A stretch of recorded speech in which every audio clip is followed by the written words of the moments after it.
Bonjour, bienvenue sur Comment fait-on, heureux de vous retrouver pour une nouvelle recette. Aujourd'hui, nous allons faire un gâteau express aux pommes. Vous allez voir, ça c'est vraiment le type de gâteau idéal à faire quand on est pressé et qu'on a quand même envie de se faire un petit plaisir. On a besoin pour cela de 2 œufs et 150 g de sucre que l'on va mélanger et que l'on va faire blanchir un petit peu. Vous voyez, on mélange rapidement pendant une petite minute. Alors, je ne l'ai pas dit, mais vous pouvez préchauffer votre four à 180 degrés. Il faut que celui-ci soit bien chaud et vous pouvez le faire dès que vous commencez à faire la recette. Je vais rajouter tout de suite, sinon je vais oublier, 2 cuillères à café d'extrait de vanille. C'est pas une obligation, mais c'est quand même meilleur. Hop, j'en donne un petit coup de mélange. Je vais rajouter 100 ml de lait. Alors, je vais aller en plusieurs fois là. Voyez.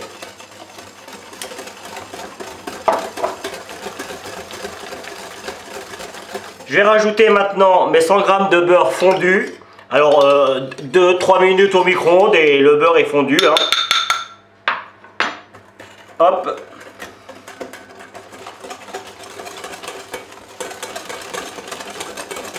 Alors ça va reprendre un petit peu. Hein. Et il ne nous reste plus que la farine, 125 g ainsi que 6 g de levure chimique. Et là, on va mélanger tranquillement. Toujours, on démarre par le centre et plus on va sur les côtés. Et vous voyez, normalement, il n'y a pas de grumeaux et on fait ça juste à temps que toute la farine soit intégrée. Je vous l'avais dit, ultra simple, et comme vous pouvez le voir, j'ai pas de grumeaux. Paf!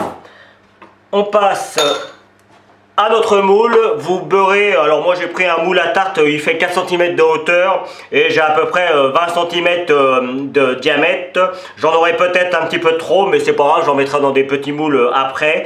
La recette que j'ai faite, là, c'est pour environ 6 personnes, donc ça vous donne une idée. Et je l'ai beurré et je l'ai fariné un petit peu, de façon à ce que ça ne colle pas. Je vais prendre, alors j'ai épluché des pommes assez rapidement et je vais faire juste des quartiers. Donc la moitié d'une pomme divisée en 4 et je vais venir les déposer à l'envers.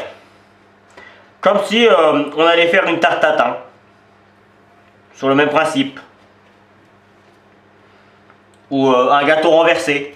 Allez, je vous remonte encore une fois.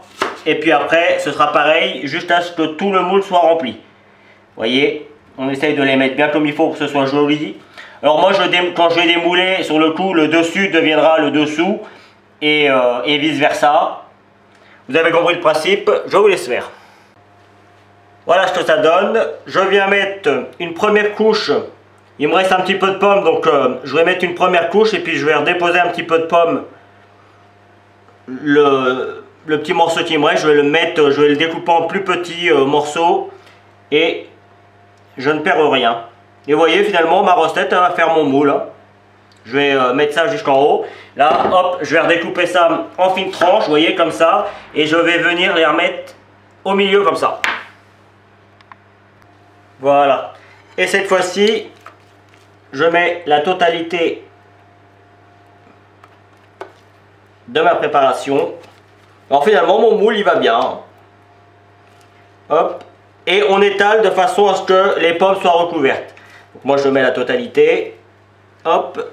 Et avec à l'aide d'une spatule ou d'une maryse comme moi j'ai, c'est ça une maryse. Hein, on vient étaler de façon à ce que tout soit bien recouvert.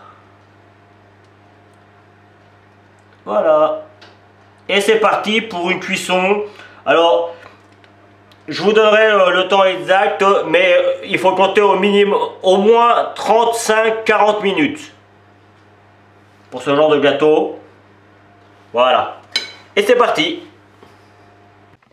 Et voici le résultat final. Alors juste pour info, la cuisson a été pour ma part de 50 minutes et au bout de 35 minutes, j'ai mis un papier alu sur le dessus pour éviter que ça prenne trop de couleur. Alors finalement, je ne l'ai pas retourné, je l'ai laissé comme il était, parce que je trouvais que la couleur sur le dessus était jolie. Et j'en ai découpé une part, il fume encore un petit peu parce qu'il est encore très chaud, mais on voit bien le côté pâte qu'on peut avoir ici, là. Et puis les pommes que l'on trouve juste là. Et je peux vous garantir que le mélange des deux, même rien que l'odeur à le découper, c'est un véritable plaisir. C'est vraiment, ça sent vraiment très bon. Et je peux vous garantir que c'est vraiment très très bon. Je me répète, mais c'est vraiment le cas. Alors, si vous aimez ça, je vous en referai d'autres parce que on peut le faire à l'infini avec tous les parfums. Il y aura des petits trucs à changer, mais la base reste la même. Donc n'hésitez pas à me dire si vous avez envie que je vous en fasse d'autres. Voilà, merci pour votre fidélité. Vous avez tous les infos sur la description comme d'habitude. Et puis je vous aurai donné 2-3 infos également sur la vidéo. Et si vous continuez un petit peu plus longtemps, vous allez avoir le lien qui va vous permettre de vous abonner à ma chaîne YouTube, celui qui va vous permettre d'aller sur mon site www.commentfaiton.com où vous retrouverez une grande partie de mes recettes, là encore comme d'habitude pour ceux qui me suivent.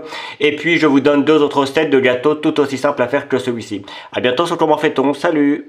Vous pouvez vous abonner maintenant à ma chaîne YouTube, c'est ici. N'oubliez pas la petite cloche pour les notifications. Vous avez également le lien qui va vous amener sur mon site www.commentfaiton.com où vous retrouverez l'ensemble de mes recettes. Et je vous donne 2 autres recettes ici qui vous seront très utiles. A bientôt sur Comment fait-on.